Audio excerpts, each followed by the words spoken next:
Are you looking for a game that'll let you unwind, roam quaint towns as you chug along in your custom-built train while you transport adorable animals to their destinations? Well, this might be the game for you. Hey everyone, it's Marco here, and today I'll be looking at a game called Locomoto, a cozy train management sim that might just be the most relaxed transport sim I've ever played. If you want something action-packed and keeping you on your toes, look elsewhere, as this laid-back, lo-fi soundtrack-filled Animal Crossing type game is for someone wanting to take it easy. But will it be the game for you? Well, in today's video, I'll be breaking down what exactly you do. Is there enough substance to keep management fans happy, or should you leave it at the station? As always, if you enjoy this video, please leave a like, maybe a comment, or maybe even subscribe to find more games to get lost in. But on with the video. So Locomoto is this cozy life sim adventure game set on a train where you are the conductor and you get to customize and manage your train while tending to your colorful passengers. The devs were kind enough to send me a preview key for this game as it comes out on the 8th of April, but there is a demo for you to try out. So the game kicks off with your character creator, which I must say has a ton of options if you've ever wanted to bioengineer your very own animal. Being as unadventurous as possible, I tried to create a red panda, and I did get somewhat close. The story starts by you basically Grand Theft training a little rig, and you and your friend Finley are off on this big adventure. The train doesn't look like much at first, but once you get to your first station, more of the various story elements start to unfold.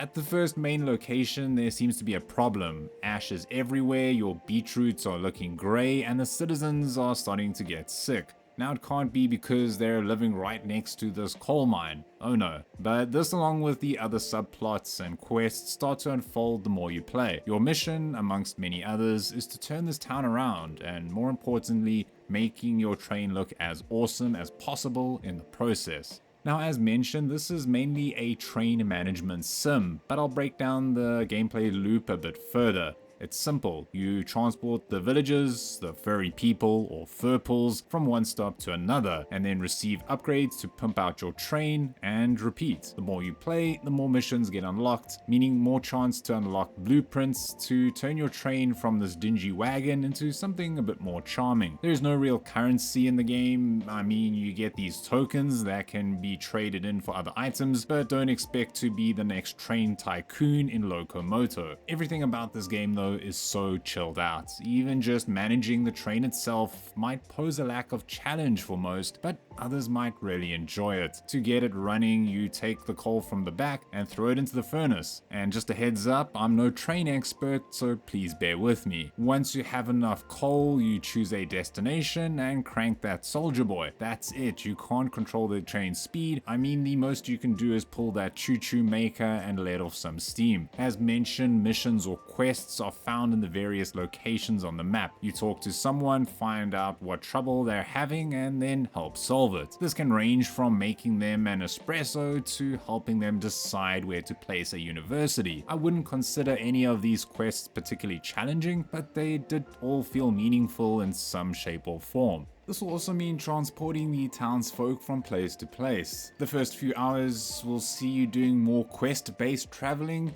as they need to get to their places in order to complete an objective. But eventually, these furry creatures will be dying to get on board, and you'll have to make sure there is enough space to accommodate them. And the same goes for these packages you pick up and deliver on the way too. To me, one of my favorite parts though was obviously upgrading your train. Blueprints for new furniture and items are unlocked from quests or just by finding them at the various stops, and these can be used to craft items. Yes, crafting is a thing in this game, so you'll need to find wood, metals, and other resources scattered around and then place them down IKEA style in your crafting bench to build new stuff. Once built, you can place down chairs, tables, hat racks, or whatever else your heart desires. Now, you can use a keyboard and mouse or a controller to play the game, but I highly recommend the latter for this game, as moving around and item placement just makes it so much easier with a controller. Eventually, the more you do, the more locations will be unlocked, so eventually you'll unlock a whole new area of the game. These extra extra locations mean more side quests to do, more places to see, more citizens to talk to. I also enjoy the interactions you have with the other NPCs that you meet, although I do hope that there gets to be a bit more in-depth character development, perhaps in later updates or maybe further in the story. Back to that train management though, the game does a great job with upgrading the cars, where you can unlock more versions and then add them to your train via this neat model train set. Also, it's just you running the show, so don't expect to hire any employees, which again would be a neat addition to the game. But during my first few hours of the game, I really enjoyed that gameplay loop, the whole transporting people, doing their quests, and then getting whatever items you receive to upgrade your train. But now for my impressions and final thoughts of the game. During my first few minutes while playing, I got absolutely sucked into its world. The graphics are cute, vibrant, and truly set the scene for a laid-back, cozy vibe. And then that soundtrack kicks in and just ramps up that feeling even more.